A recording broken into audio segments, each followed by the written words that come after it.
Ahoana marina, tena tafita ve ny fitiavan-tany razana? 7 marsa 1770, 7 marsa 2020, feno 470 taona katroka ny tolom-panafahana, izay nataon'ireo mahery fo ny firenena. Tantara tsy afaka kosehina eto amin'ny firenena izany andro izany, ary miraikitra ao am-pon'ny malagasy hatramin'izao. Ny fantaniana mipetraka dia ny hoe tena tafita sy mipetraka amin'ireo taranaka faramandimby aty aoriana ve io fitiavan-tany razana izay nasehon'ireo razambe tamin'io fotoana io? Tena sahy mijoro ho an'ny tany razana ve ny vahoaka malagasy? Fantaniana mipetraka ireo satria iarahan'ny malagasy miaina ankehitriny, ny tarazony izany ny fanjanahan-tany niseho tamin'ireny fotoana ireny. Raha somary fitinina tsotra dia fitiavana ny taranaka aty aoriana no antom-pitolomana tamin'izany fotoana izany. Hoy mantsy ny mpahay tantara raha nitondra fanazavana momba izany hoe Madagasikara ty sa inona? Tra vahoaka mitambatambatra fotsiny. Zany eny tonga zany zao no tena tokony hoe voizina amin'ny fahatserovana an'izany hoe 7 marsa 1770. Nisy ny raha latsaka e. Nisy ny raha latsaka. Tonga dia navoaka nge araka ny lazaina teo hoe tsy mahazo atao tsony ny midere mifamaninina satria efa misy ny antoko politika natsangan'ny frantsay isono azy mazava loatra. Ary zany tokony hampieritreritra atsika hoe inona ny lesona tokony ho tsoahana tompoko amin'izao ohatrany hoe amin'izao fahatserovana ny 7 marsa 1770 andao no avy ny bandinina. Inona ny tena fomba hampirainy malagasy? Inona ny tena hampandroso atsika? Inona ny tena hampivelatra? Ary inona ny tena nanantsika an'izany hoe ampo? Izay no zava-nisy teto Madagasikara tamin'ireny fotoana ireny. Repoblika faefatra isika izao. Tena mahaleo tena tanteraka ve i Madagasikara? Ny hita sisy tsikaritra hatreto dia mbola miaina ao anatin'ny fanjanahan-tany ankolaka ny firenetsika. Tsy mifanaraka amin'ny zava-misy eto Madagasikara sy ny arena anana ny arak'izany ny vahoaka malagasy, satria mbola ireo firenena afatrany no mandidy sy manapaka ny atao amin'ny mponina eto amin'ny firenena. Anko tsy mahagaga raha tompony mangatakatiny ny vahoaka eto amin'ny taniny. Manjaka ny vahiny amin'ny lafiny maro raha mitanatana vava ny vahoaka madinika. Baiko midina no miseho fa tsy mba misy ny teny ierana amin'ny vahoaka malagasy izay tompony tany. Izany akory tsy midika mihitsy fa ratsy ny fiaraha-miasa amin'ireo vahiny, fa ny faniliana ny malagasy amin'ny tany izay miseho sisilany eto amintsika no tiana ho resahana, raha toka ny vahiny kosa no mahazo tombony manokana. Dia hoy ny antoko politika hoe ny frantsay tena ny orchestré an'ireny fifidianan'ireny mampandana ngy aheratronary mampiana i Andry Rajoelina, zany hoe mba hiblokena ny président Ravalomanana tsy ho lany.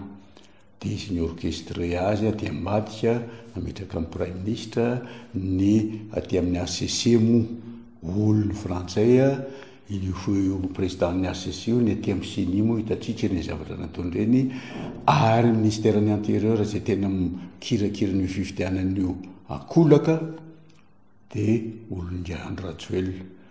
Ka tsy mahagaga tamin'ireny na dia ohatra izy mety ho tian'ny olona araka ny tokony hoe président Ravalomanana le olona manao manœuvre manodidina an'le fifidianana, le acteur manipulateur an'le fifidianana, olona frantsay daholo ny résultat reny ny vokany. Ka monsieur Christian Say araka ny fahafantarana ety izazy dia anisan'ny olona frantsay, ary mety ho asolon'ny frantsay an'ilay Andry Rajoelina atsoatsy. Eritreritry ny tezy aloha zay mety ho marina sao diso fa ny analizinay dia mandeha makamin'izay. mazava ny nambarany teo. Aiza ho aiza tokoa moa ny fitakiana ireo nosy izay misy arena ireo amin'izao fotoana izao. Taorian'io fanjanahan-tany io mantsy dia mazava ny lalak'izoran'ny firenentsika fa firenena republikanina. Ny filohan'ny republika no tompon'andraikitra voalohany amin'ny tany sy ny firenena. Hoy mantsy ny filoha teo aloha Marc Ravalomanana hoe ny antony ilanan'ny président ny republika amin'ny firenena anankiray dia telo ihany.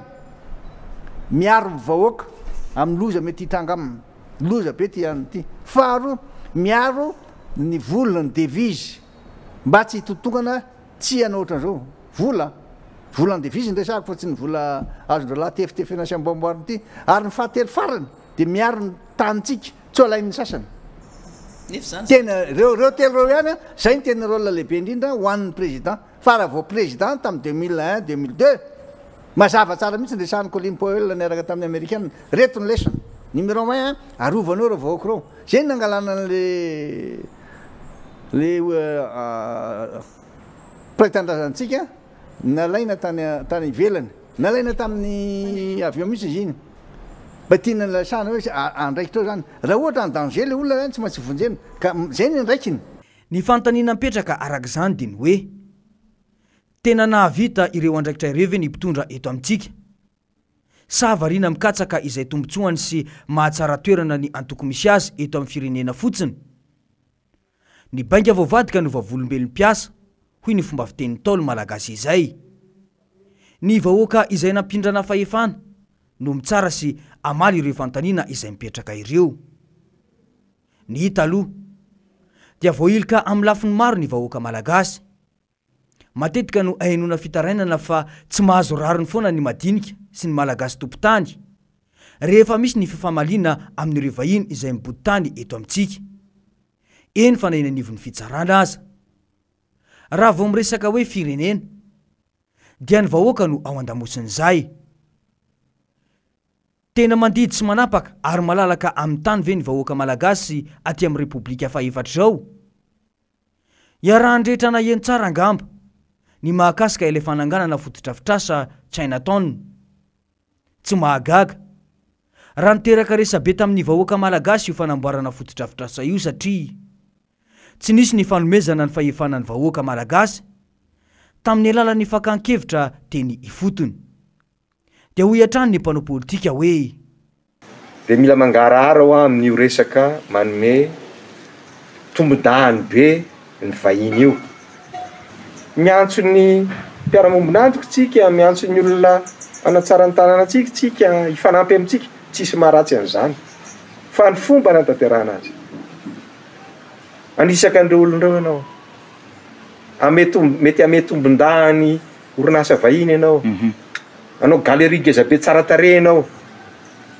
tsy azo varotana voatabia sy tongolo tsony ny toerana zadiny fa 20 isany ozy ny statistika farany teo raika amin'ny 20 isan-jato ka mivelona amin'ny famokarana ny aveny ambanivohitra mivarotra nyreny vokatra fany ambanivohitra reny ary matoa isika tsara zany akory fa zay zava-misy nisy ny firenena mahatra indrindra eto amin'izao tontolo zao dia ny mponina zany mahantra ao mazava ny fanazavany teo raha tena te hametraka ny atao hoe fitiavatany razana tokoa ny mpitondra dia ny vahoaka malagasy no mila karakaraina voalohany ny mahalasa saina nefa dia ireo firenena vahiny indray no mampirisika ny mpitondra eto amintsika anao izany raha mahakasika ny sosialim-bahoaka fotsiny no raisiny dia adino ny mpitondra tanteraka izany ny arantsika nahita ny fitakina ny mangarahara nataon'ireo mpamatsy vola iraisam-pirenena tamin'ny mpitondra ankehitriny ireny ity mantsy no zavatra iainan'ny vahoaka amin'izao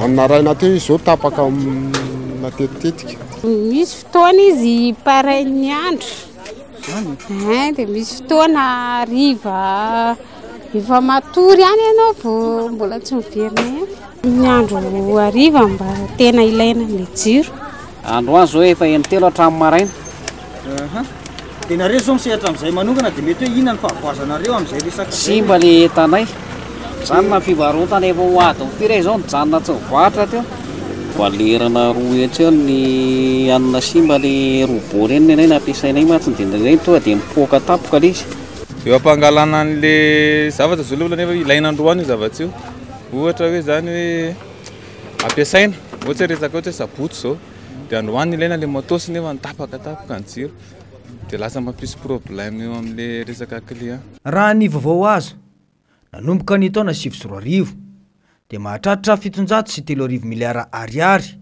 na 1 milliard de dollars ny fahatiantoka teo anivony orinasa Jirama ireo mpamatsy vola sy ny ampamokatra herinaratra ho an'ny Jirama izay omena tombon-dany meo pampana izay fifanarahana natao tolobositra tsy misy fampitahambidy nanomboka ny taona 2024 ka hatramin'ny taona 2025 rano fanadihadiana hatrany fampitondrana fahasahiranana vahoaka tahaka izany ve no atao hoe fitiavatany razany. Isan'ny lokaloka ny filoham-pirenena ankehitriny io fa tsy ho baiko ny mpamatsy vola mihitsy ny tenany fa izy no hibaiko ireo mpamatsy vola ireo ho an'ny fanatsarana ny fiainam-bahoaka.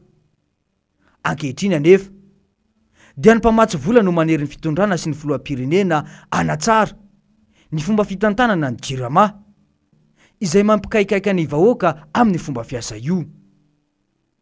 Tsy izay ihany fa na ny rova izay manana ny tantarany eto amin'ny firenena aza dia sain'ny mpitondra ankehitriny ny mametraka kolotsaina romanina ao anatin'izany vakoka izany izay vakoka manana ny lanja no an'ny firenena. Raha nanakihana io moa ny teo anivon'ny fanoherana sy ny taranaka andriny dia nambara fa tsy titany razana dia mipetraka ny fanontaniana hoe iza no tena tsy titany razana.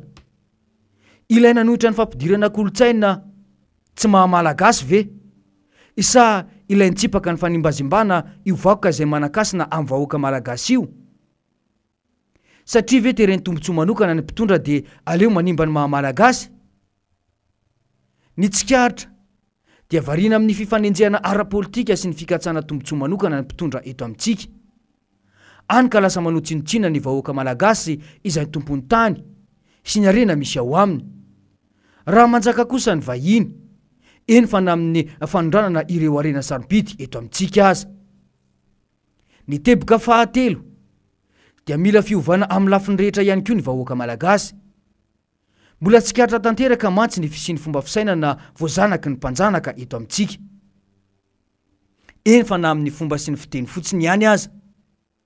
Manana faritra 20 i Madagasikara ary misy foko 20. Saingy manana ny fiteny mampiray azy dia ny fiteny malagasy ofisialy. Indraindray anefa dia tsikaritra ny fampizarazarana ny vahoaka malagasy amin'ny alalan'ny foko io. Iza nefa no mahazo tombony amin'izany raha misy ny adipoko eto amin'ny firenena. Iza ihany koa moa no tao ambadika ireny fanakorotanana ny firenentsika ireny hatramin'izay. Ny mpitondra no modely voalohany amin'ny vahoaka malagasy ary ilaina ny fananana filoham-pirenena samy mampiseho fitavatany razana sy ny tombontsom-bahoaka amin'ireo firenena avy any ivelany izay mampiseho fa azy Madagasikara ireo. Osa amin'izany ve ny mpitondra eto amintsika? Fa ahoana mariny?